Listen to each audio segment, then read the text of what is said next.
ভোলায় কোস্টগার্ডের অভিযানে অস্ত্রসহ বাবা ছেলেকে আটক করা হয়েছে। বুধবার ভোরে তাদেরকে ভোলা সদর উপজেলার দক্ষিণ দিগুলদি ইউনিয়ন থেকে আটক করা হয়। জানা গেছে, বাংলাদেশ কোস্টগার্ড দক্ষিণ জোনের আওতাধীন এলাকাসমূহে আইনশৃঙ্খলা রক্ষায়, জলদস্যু সন্ত্রাস দমনে নিরলসভাবে কাজ করে আসছে। ভোলার বুরহানুদ্দিন উপজেলাধীন গঙ্গারপুর চরের স্থানীয় বাসিন্দাদের উপর দীর্ঘদিন যাবৎ একটি কুখ্যাত ডাকাত দল দুর্ধর্ষ সন্ত্রাসী ইউনুসের নেতৃত্বে অস্ত্র দেখিয়ে জমি দখল, চাঁদাবাজি, অসহায় জেলেদের মাছ ও টাকা লুট, অত্যাচার এবং ভয়ভীতি প্রদর্শন সহ অন্যান্য অপরাধমূলক কার্যক্রম করে আসছিল। এমন সংবাদের ভিত্তিতে বুধবার রাত ১:৩০ থেকে সকাল ৫টা পর্যন্ত বাংলাদেশ কোস্টগার্ড দক্ষিণ জোনের অধীনস্থ বিসিজি বেস ভোলা সদর উপজেলাধীন দক্ষিণ দিগুলতি ইউনিয়নের কোড়ালিয়া গ্রামে একটি বিশেষ অভিযান পরিচালনা করা হয়। এই সময় ওই এলাকা থেকে একটি আগ্নেয়াস্ত্র, ৫টি দেশীয় অস্ত্র দুঃসহ দুর্দর্শ সন্ত্রাসী আলমগীর মাতব্বর এবং তার ছেলে রিয়াদ মাতব্বরকে আটক করা হয়।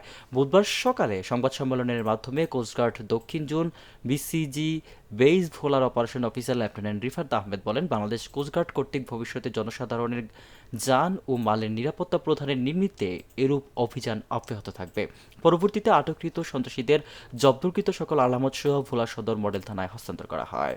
ভোলা জেলার বোরহানুদ্দিন উপজেলাধীন গঙ্গাপুর চরের স্থানীয় বাসিন্দাদের ওপরে দীর্ঘদিন যাবৎ কুখ্যাত সন্ত্রাসী ইউনুসের নেতৃত্বে দুর্ধর্ষ সন্ত্রাসী দল অস্ত্র দেখিয়ে জমি দখল, চাঁদাবাজি, অসহায় জেলেদের মাছ ও টাকা লুট, অত্যাচার এবং ভয়ভীতি প্রদর্শনের মাধ্যমে অন্যান্য অপরাধমূলক কার্যক্রম করে আসছিল মর্মে জানা যায়।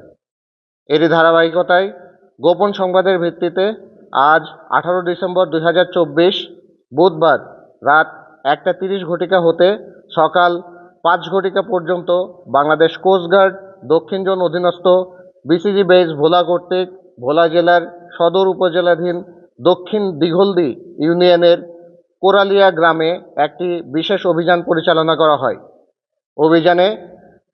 অভিযান চলাকালীন উক্ত এলাকা হতে একটি দেশীয় আগ্নেয়াস্ত্র, 5টি দেশীয় অস্ত্র সহ দুর্ধর্ষ সন্ত্রাসী আলমগীর মাতব্বর এবং তার ছেলে রিয়াদ মাতব্বরকে আটক করা হয়।